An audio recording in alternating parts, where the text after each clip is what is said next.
Assalamu alaikum. Assalamu alaikum hurmatlı mekendeşler. Hurmatlı Kırgızstandıklar sizlerdi. Bunaga 2024 жаңы жылыңыздар менен куттуктайм. Жаңы жылда жаңы ийгиликтер болсун, жаңы жетишкендиктер болсун. Кудайым биздин мамлекеттин жетекчилерине ыйман, ынсап берсин. Ушулар жегендерди, уурдагандарды токтотсун. Эми биздин мамлекет ооз жүзүндө эмес, ич жүзүндө дагы өнүгүш үчүн эң башкысы адилеттүүлүк болсун үчүн эмне кылыш керек? Ушул боюнча кичине сүйлөшүп алсак, туугандар. Бу жерде азыр эч ким түз эфирге кире элек. Кирген болса, сурооңуздар болса бересиздер. Сурооңуздарга мен акырдык менен жооп берип отурам. Адамдар кире баштады. Эгер сиздер туура тапсаңыздар, мен иштин тогото жерин айтайын. Эмнеге 32 жыл, 33 жыл болуп атат эгемендүүлүгүбүзгө, бирок Кыргызстан ошол 15 союздук республиканын ичинен жалгыз гана Кыргызстан экономикалык жактан артка кетти. Башка 14 республиканын бардыгы алга кетти. Согуш болгон, граждан согуш болгон, мисалы Азербайжан, Армения, Тажикстан, азыр согушуп аткан Украина бардыгы өнүгүптүр. Россия деле. А вот Кыргызстан экономикасы только аркага кетти да. Мунун бирден бир себептери ушу коррупциянын өтө бизде өнүккөндүгү. Бизде коррупция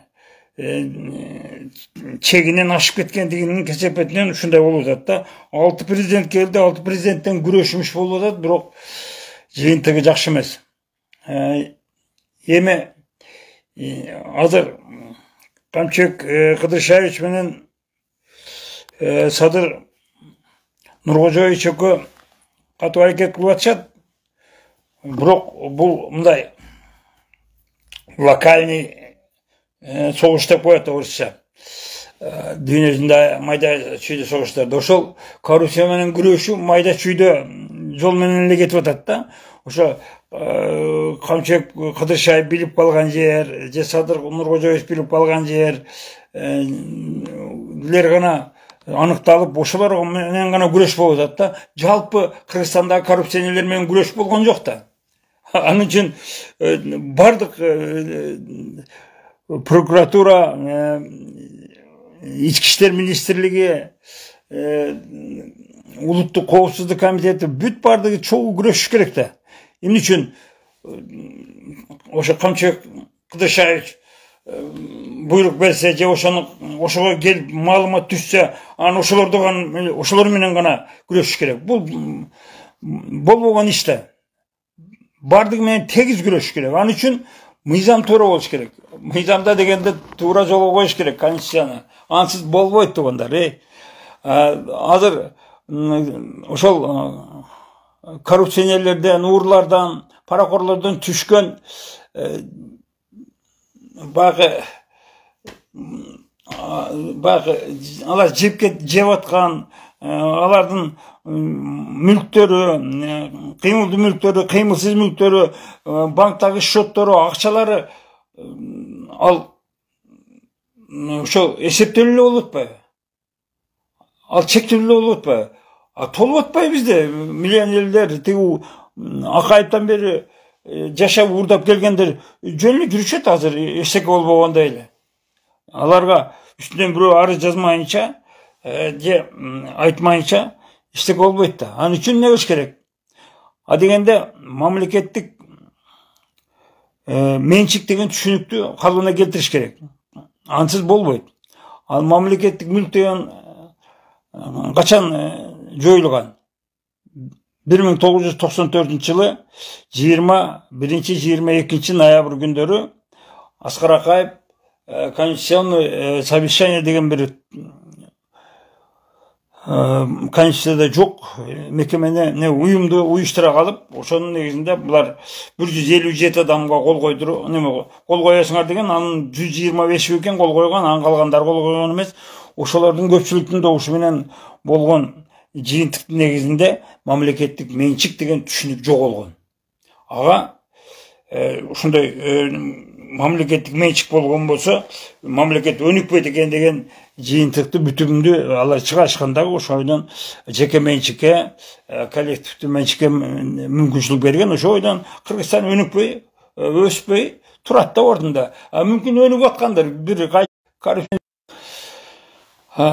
жерде үзүлүп кетти. Ошон үчүн туугандар эмне кылыш керек? Азыр мамлекет оңдош үчүн адегенде 93-жылкы конституцияга барыш керек.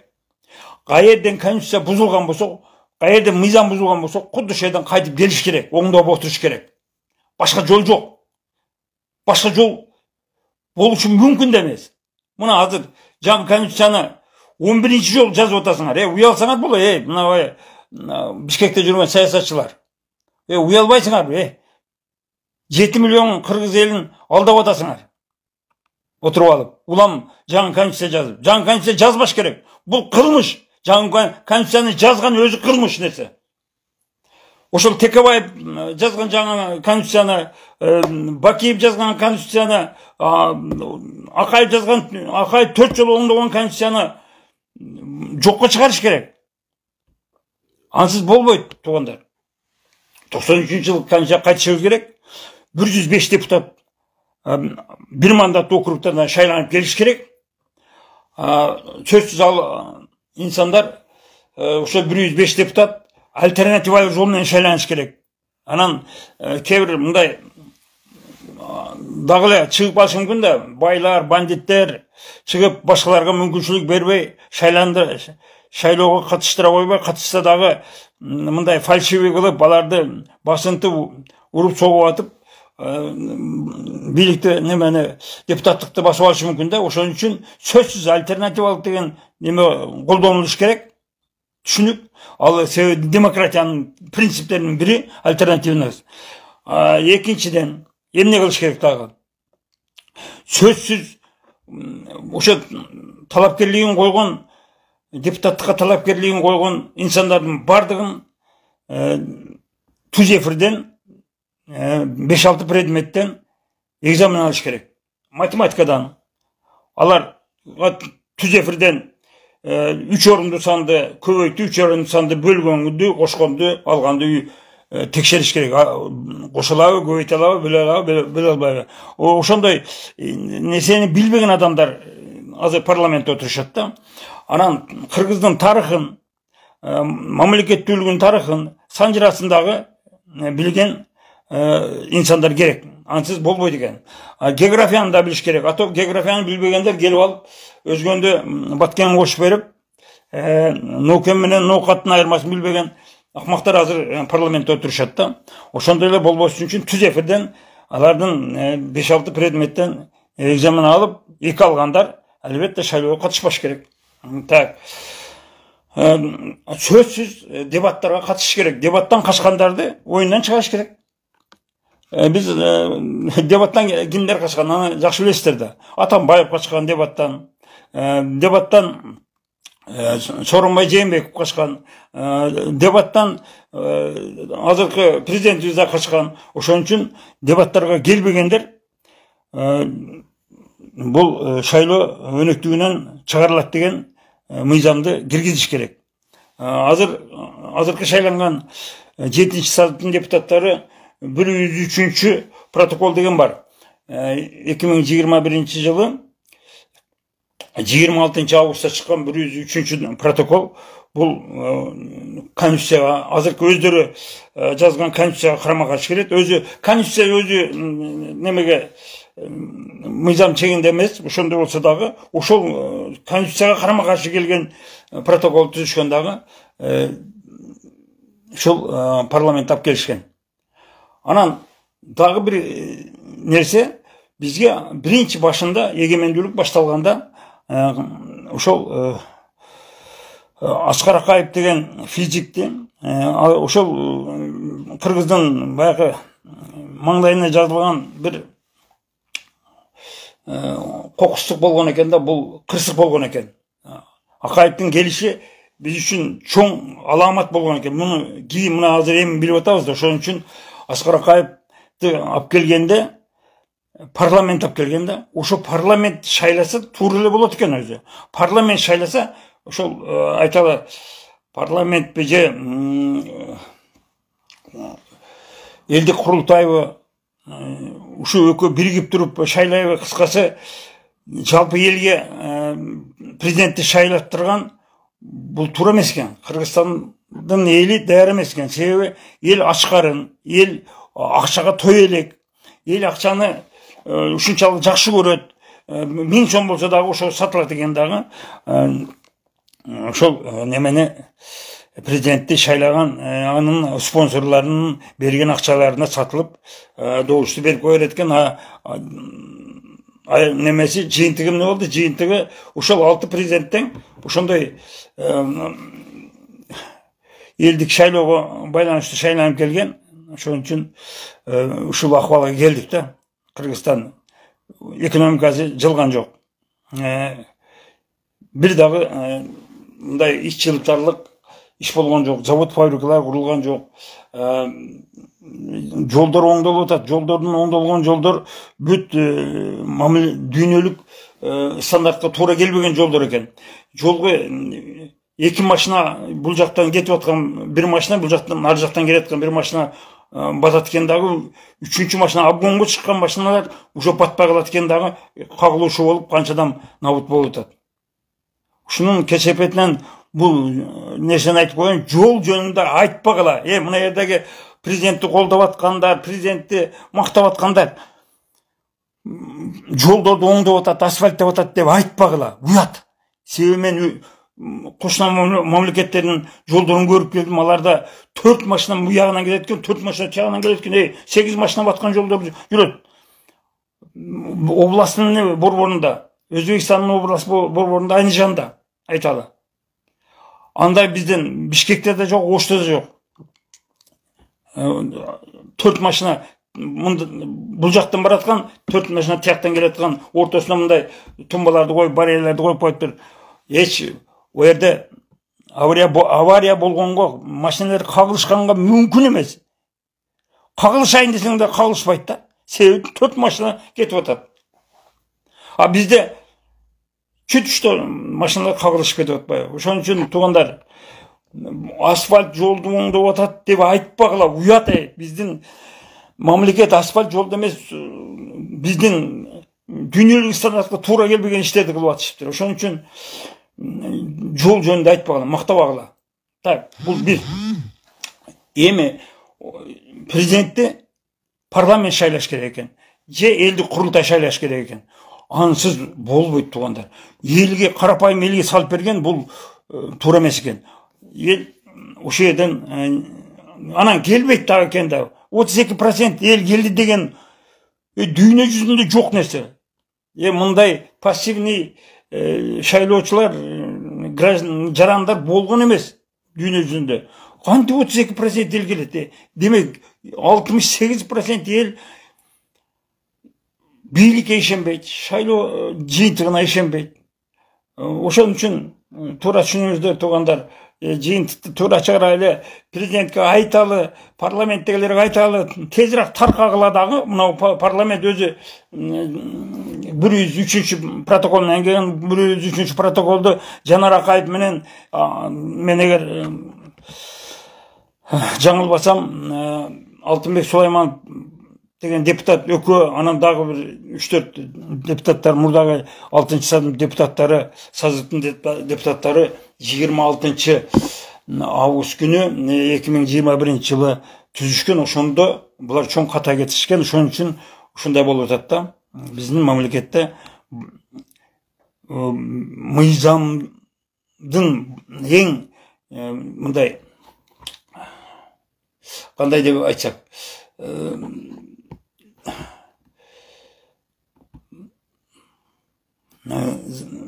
закон закон деген бардактын негизинде жүрүп атат да бизде. Мыйзамдуулук ушундай чакчалекей бардактын негизинде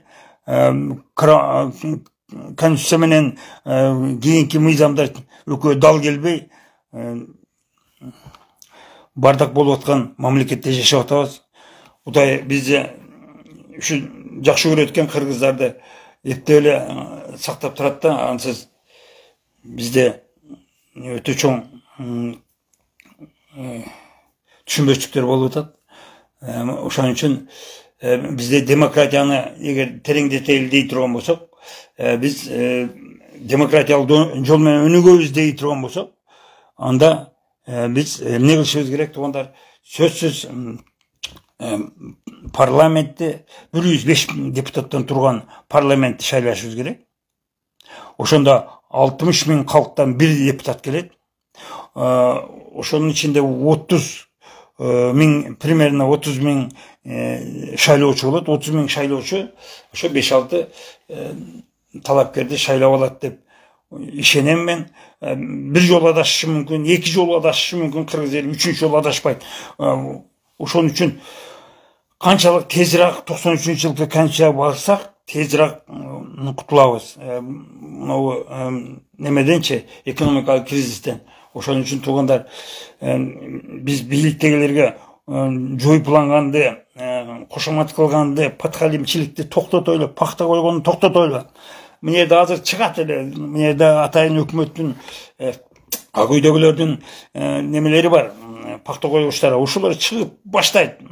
Текшерип келсең эле бир 50-60 адамы бар адам менен дос болгон, анан өзүнүн аты жалган ат, жалган сүрөт, бир өлүп калган кишилердин деле сүрөтүн коюп туруп чыга беришет экен. Бул бети жоктор экен да. Ошон үчүн биздин кийинки парламент, кийинки бийлик ушул азыркы жалган ат менен чыгып аткандардын бардыгын таап, ошолорду бир 10 жыл, 15 жылга түрмөгө отургузуш керек. Башка варианты жок. Бул жеткен акмактар. Кыргызстанды артка тартып аткандар, кыргыз мамлекетинин өнүгүшүнө балта чабып аткандар, тамырына балта чабып аткандар ушул жалган атка жамангандар болуп атат. Урматтуу мекендештер, мен сөзүмдү кыскартам. Эгер мүмкүн болсо, сиздер өздөрүңүздөрдүн оюңуздарды айтыңыздар, бөлүшүңүздөр. Элге жетсин, элге ушул нерсе мындай уюсунда эл билсин. Эмнеден, каерден, качан адашканбыз. Биз 93-жылкы конституциядан адашкан экенбиз. Ошону жок кылып алган 94-жылы 22 ноябрда бир түндүн ичинде 97 статьянын 46 статьясын бир түндө жок кылган Аскар Акаевдин командасы. Буларга эч ким андай уруксат да берген эмес. Кудай да, парламентте, эл да уруксат берген эмес. Булар өздөрү ошондой болуп туруп, анан ошондой чоң кылмышты жасаган Аскар Акаевди салтанаттуу түрдө тосуп алаткан адамдар, булар силер билбейм, эмне жөнүндө ой жүгүртүп атасыңар, каериңер менен ой жоолонуп атасыңар, билбейм. Ошо просто келечекте тарых алдында жооп бересиңер. Ушул Аскар Акаевди тосуп алган адамдар дагычы 2 жолу келди, 2 жолу жакшы тосуп алдыңар. Бул деген биринчиден элдин ошол 2005-жылы 24-мартта чыккан элдин көтөрүлгөн революционерлерди, элдерди, алардын көбү Россияга кетип калды, башка мамлекеттерге кетип тажап, Кыргызстан оңолбойт деп элдердин көбү азыр Америкага, Россияга, Түштүк Кореяга, Дубайга, Казакстанга көчүп кетип атышат. Муну туура түшүнүш керек. Алар туура эле кылып атышат. Мындай система менен өнүгө албайбыз, көбөйө албайбыз. Биз өтө татаал, өтө олуттуу, өтө кытмыр жасалган система менен жашап атабыз. Бул туура эмес система. Өзгөрүшүбүз керек. Өзгөрүш үчүн 93-жыл конституцияга барыш керек. Камчыбек Кыдыршаевичти дагы, парламентти дагы, Садыр Нуркожоевичти дагы 93-жылкы конституцияга кайткыла деп бардыгыбыз талап кылышыбыз керек. Башка жол жок тугандар. Каерде мыйзам бузулса, ошол жерден кайтып келишибиз керек оңдоп.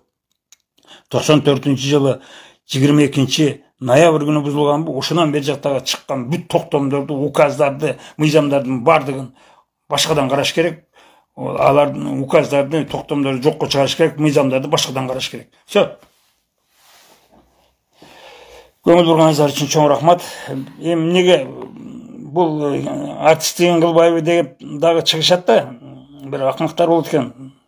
Артистигин кылыш керек экен дагы, саясатчы ушул уурулар кайта эле келе бериш керек экен да, булардын ою боюнча. Ошол ошентип айткан адамдар силер терең жаңылышасыңар. Кыргызстандын келечеги үчүн ар бири жаран, ал дыйканбы, ал таксистпи, жөн эле бир же жумушсузбу, же бир бизнесменби, же мамлекеттик кызматта иштеп аткан адамбы, медикпи, мугалимби, бардыгы Кыргызстандын оңолушуну ойлонуш керек, ошону көздөшүбүз керек. Паткалимчиликти, жагынуучулукту токтотушубуз керек дагы. Бардыгыбыз туура ой жүгүрткөндү үйрөнүшүбүз керек тугандар. Ошондо өнүгөбүз, ансыз өнүкпөйбүз. Ошол бойдон жүрө беребиз. Кыргыз ошол кылымдар бою, мында 1000 жыл бою, 2000 жыл, 5000 жылдан бери кыргыз ушинтип чачылып келе берет экен да. Бийликке ким келсе, ал башкалар менен бөлүшкүсү келбейт экен бийликти. Анан өз билгенин кылат экен, өлтүргөнүн өлтүрүп, атканын атып жүрө берет экен. Анан ошол мамлекеттеги билимдүү, илимдүү адамдар акырын башка мамлекетке жылып чыгып кетет экен да. Ошондой нерсе менен мына ушу 5000 жылдан бери кыргыздын системасы ушундай экен да. Ошон үчүн азыр бүгүн да ошондой болуп атат. Бирок эми биз эгемендүү мамлекетпиз, 21-кылымда жашап атабыз. Бүт цивилизациялуу мамлекеттердин тажрыйбаларын эске алып, ошолордун тажрыйбаларын колдонуп жашашыбыз керек. Парламентке ошол 105 депутат келиш керек. Ал партиялык тизме менен келеби, же Кыргыздын санжырасынын негизинде оң, сол, ички деп туруп 3кө бөлүнүп келеби? Кыскасы келиш керек дагы. Мамлекеттин экономикасын алга жылдырыш керек. Ансыз болбойт. Анан бизде Кыргызстанды тормуз кылып аткан банк системасы, аны жакшы билесиздер. Банк системасын бир акмактар ээлеп алышкан. Аны алар жөнөкөй адамдар эмес, алар чет мамлекеттин, ошо еврейлердин, жөөттөрдүн, же бай кытмыр адамдардын, дүйнөлүк масштабтагы кытмыр адамдардын жетегинде калган адамдар. Ошон үчүн Кыргызстанды өнүктүргүсү келбейт. Алар банк системасын туура жолго койгусу келбейт. Өзү 1 триллион сом акча чыгарып туруп 800 банк ачыш керек. Бизде 5% кредиттер кетиш керек. Ошондо оңолобуз. 5% жок кредит бериле баштаганда Кыргызстан өнүгө баштайт. Ансыз өнүкпөйт тугандар. Түшүндүргөнгө аракет кылдым окшойт. Ойлоруңуздар болсо бөлүшүңүздөр, айтыңыздар, мен жооп бергенге аракет кылайын.